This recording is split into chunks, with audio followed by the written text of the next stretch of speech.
کمیته ولایت‌های فوق‌العاده تاجیکستان با تکیه به پیشبینی هواشناسان خبر می‌دهد که از 24 تا 27 ایون سال روان در ناحیه‌های جنوب و غربی ولایت ختلان و ناحیه‌های توبه جمهوری شمال پرشدت در نظر داشته شده است و در نتیجه احتمال به وجود آمدن خاکبارش وجود دارد. روزهای 23 و 24 ایون سال 2023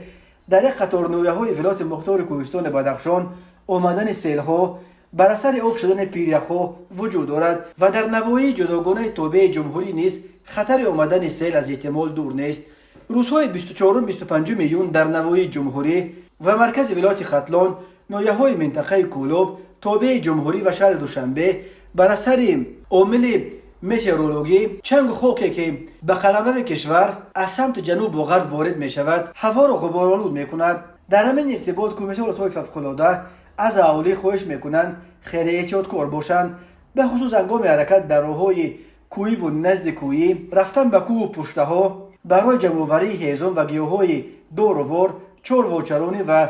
غیره قاعده‌های بی خطری را رعایت نمایند. کودکان را تنها و بی نظارت نگذارند، به خصوص تنها فرستادن آنها به ساحل آبها همیشه خطرناک است.